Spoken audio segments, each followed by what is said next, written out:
ایک کو غم کہتے ہیں اور دوسرے کو خوف کہتے ہیں۔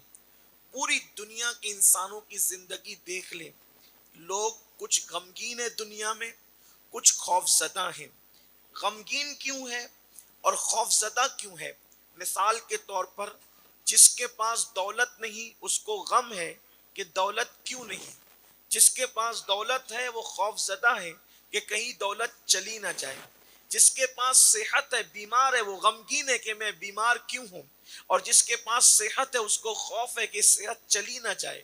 اسی طرح کسی کے پاس اولاد نہیں ہے اس کو غم ہے اولاد کیوں نہیں ہے، جس کے پاس اولاد موجود ہے اس کو خوف ہے میری اولاد کو کچھ ہو نہ جائے۔ تو انسان غم اور خوف کے درمیان اپنی زندگی کو گزار رہا ہے، اور یہ وہ دو چیزیں ہیں جس کا علاج نہ کسی دوائی میں ہے، نہ اس کا علاج کسی انجیکشن میں ہے، نہ اس کا علاج کسی سائنسداں کے پاس ہے۔ ہر انسان اس محفل میں بیٹھا ہوا خود اپنے آپ میں ڈوب کر غور کرے، بتاؤ خوف اور غم کے درمیان ہماری زندگی گزر رہی ہے کہ نہیں گزر رہی ہے؟ زندگی کے صبح و شام یا تو غموں میں گزر رہے ہیں یا تو خوف میں گزر رہے ہیں۔ ہر انسان چاہتا ہے کہ ان دونوں بلاؤں سے نجات ملے، جو غمگین ہیں انہیں غموں سے نجات ملے اور جو خوف زدہ ہیں انہیں خوف سے نجات ملے۔ اب ان دو چیزوں کے خاتمے کے لیے دو چیزیں ضروری ہے، اس لیے کہ اسی زمین کی پشت پر، اسی فلک کے نیچے کچھ ایسی اللہ کی مخلوق بھی ہے، کچھ اللہ کے ایسے بندے بھی ہیں جن کے بارے میں قرآن کہتا ہے نہ وہ غمگین ہیں نہ وہ خوف زدہ ہیں، اللہ اکبر، اور انہی کو اللہ کا ولی کہتے ہیں۔ نہ ان کے پاس کوئی غم پھٹکتا ہے نہ ان کے پاس کوئی خوف قریب آتا ہے، وہ بے خوف ہو کر، وہ نڈر ہو کر اپنی زندگی کو گزارتے ہیں۔ وقت کا تاجدار آ جائے ان کو کبھی خوف نہیں ہوتا، وقت کا حکمراں آ جائے ان کو کبھی خوف نہیں ہوتا، درندے آ جائیں ان کو کوئی خوف نہیں ہوتا، وہ بھوکے پیٹ بھی رہیں ان کو کوئی غم نہیں ہوتا۔ آخر کیا وجہ ہے؟ نہ وہ غمگین ہوتے ہیں نہ وہ خوف زدہ ہوتے ہیں۔ وجہ کیا ہے؟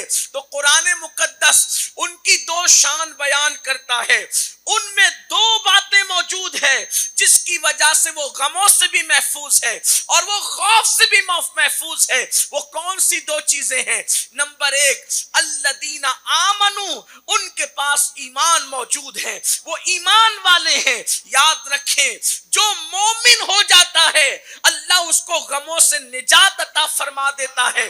آپ کہیں گے کیا ہم مومن نہیں؟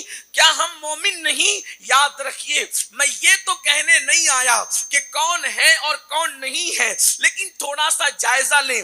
مومن وہ ہوتا ہے، مومن اسے کہتے ہیں جو اپنی مرضی چلانے کی بجائے اللہ رسول کی مرضی پہ سب قربان کر دیں۔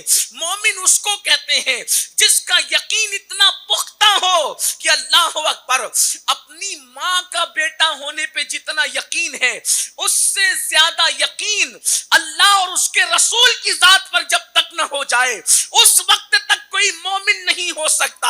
آئیے آپ کو بتاؤں میرے پیارے آقا صلی اللہ علیہ وآلہ وسلم کے پیارے دیوانوں، کل کے مومن میں اور آج کے مومن میں فرق کیا ہے؟ یا اولیاء اللہ جیسے مومن تھے ان میں اور ہم میں فرق کیا ہے؟ آئیے ایک بات آپ کو بتاؤں، اللہ اکبر، اگر ڈاکٹر کہہ دے کہ تم کو شوگر ہو گئی ہے، تم نے میٹھی چیزیں چھوڑ دینا ہے، تو مجھے بتاؤ جان بچانے کے لیے ڈاکٹر کے کہنے پر میٹھی چیزیں چھوڑتے ہو کہ نہیں چھوڑتے؟ ڈاکٹر کے کہنے پر حلال چیزیں چھوڑ سکتے ہیں، لیکن اللہ رسول کے کہنے پر حرام گناہ چھوڑنے کے لیے کوئی تیار نہیں ہے۔ آپ مجھے بتاؤ ہم کیسے مومن ہیں؟